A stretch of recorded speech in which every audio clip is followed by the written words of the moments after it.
De acordo com o geocentrismo, como você sabe, em vez de a Terra e os demais planetas do Sistema Solar girarem ao redor do Sol, conforme dito o modelo heliocêntrico, nosso mundo estaria no centro do universo e todos os astros que existem nele é que girariam em torno de nós. Na verdade, o geocentrismo foi o primeiro modelo cosmológico a ser desenvolvido. Durante a Antiguidade, quase ninguém se opunha a essa ideia. Quem começou a discordar dessa história de a Terra ser o centro de tudo foi o grego Aristarco de Samos. E foi graças a Copérnico que o heliocentrismo começou a se popularizar depois de dividir opiniões junto à comunidade científica e à igreja no século XVI e causar muita confusão. No vídeo de hoje você vai conhecer um pouco mais sobre este assunto. Este vídeo mudará a sua percepção sobre o universo.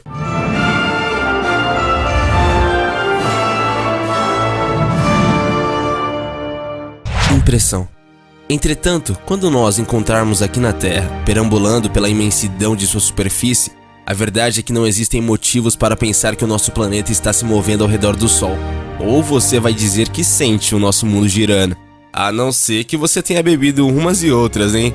Da mesma forma, quando olhamos para cima, será que é tão difícil imaginar que são as coisas que vemos no céu que estão se mexendo em vez de nós? Sob esse ponto de vista, o geocentrismo não parece tão incoerente assim. Tanto que, acredite, ainda existem defensores fervorosos dessa teoria. Por que o geocentrismo não se sustenta? De acordo com o pessoal do site ESC, existem várias maneiras de demonstrar que o heliocentrismo faz muito mais sentido do que o modelo anterior. Segundo o site, diversos fenômenos físicos deixam claro que a teoria geocêntrica está repleta de furos, e basta observar o pêndulo de Foucault, que oscila como se a Terra estivesse girando sobre ele. Seu movimento corresponde à trajetória dos astros que vemos no céu. Pêndulo de Foucault. Além disso, só temos que fazer como Copérnico fez lá no século XVI, ou seja, examinar a maneira como os planetas se comportam. Se a Terra estivesse no centro do Sistema Solar, as órbitas dos nossos vizinhos seriam pra lá de malucas. Sem falar que, assumindo que a Terra se encontra no centro do universo, de onde viria a força responsável por manter não só todos os planetas girando ao nosso redor, mas astros incrivelmente grandes como o Sol também. Por outro lado, com o Sol no Sistema Solar, tudo faz mais sentido, e as órbitas dos demais planetas, incluindo o nosso, se tornam elípticas. Como se observar com os nossos próprios olhos ou telescópios fosse pouco. Isaac Newton, 1 século e meio após Copérnico descrever o modelo heliocêntrico, comprovou tudo que o polonês havia proposto. Leis de Newton. Você deve se lembrar de ter estudado sobre as leis de Newton. Basicamente, a primeira delas, a do princípio da inércia, dita que um objeto estacionário permanecerá dessa forma até que uma força seja aplicada sobre ele e o tire desse estado. A lei também determina que se um objeto se encontra em movimento, ele continuará se movendo da mesma direção e velocidade, até que uma força seja aplicada sobre ele. A segunda lei, a do princípio fundamental da dinâmica, estabelece que a aceleração é produzida quando uma força atua sobre uma massa, e que quanto maior for a massa de um objeto, maior será a força necessária para acelerá-lo. Por último, a terceira lei, a do princípio da ação e reação, determina que para toda ação há uma reação, e essa reação é de igual magnitude, mas aplicada no sentido oposto da ação. Newton ainda formulou a lei da gravitação universal, que estipula que entre dois ou mais corpos sempre existirá uma força da atração, a famosa gravidade, que é diretamente proporcional ao produto de suas massas e inversamente proporcional ao quadrado de suas distâncias, e sempre dirigida na direção e no sentido dos seus centros. E o modelo heliocêntrico? As leis de Newton permitem que a porção de fenômenos astrofísicos sejam explicados, como as trajetórias de cometas, a existência de mares, a precedência de equinócios e a razão de as órbitas dos planetas serem de forma que são.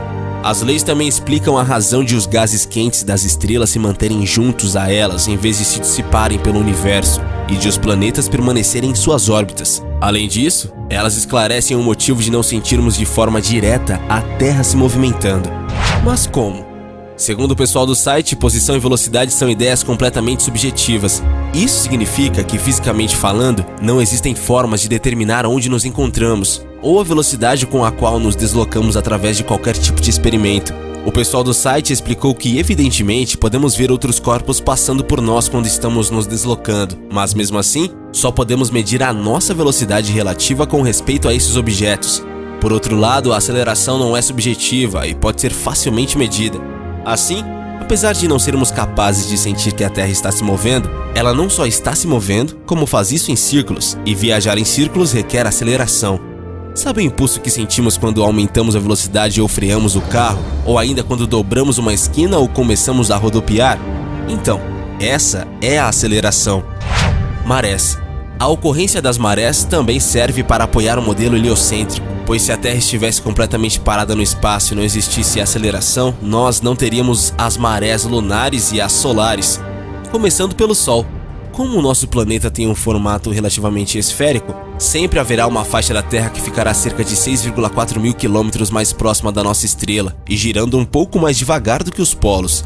Sendo assim, o Sol exerce mais atração nas regiões cobertas por massas oceânicas que ficam nessa faixa do planeta, gerando a maré alta. Ao mesmo tempo, as áreas que se encontram na face oposta sofrem a maré baixa.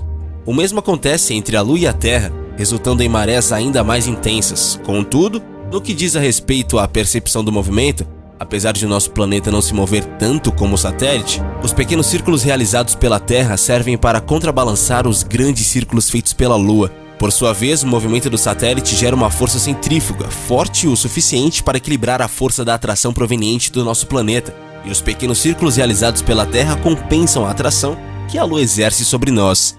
De acordo com o site ESC, se o modelo geocêntrico estivesse correto, os cientistas teriam que dar um jeito de encontrar formas mirabolantes de explicar o motivo de as leis universais de Newton funcionarem perfeitamente aqui na Terra, mas não no resto do universo. Além disso, nós teríamos apenas uma única maré lunar e solar ao dia, em vez de duas. Mas e você? Gostou do vídeo de hoje? Deixe a sua opinião pra gente aí nos comentários. E não esquece de deixar o seu gostei e também de se inscrever aqui no canal. Valeu e até a próxima, galera aqui do Universo Curioso.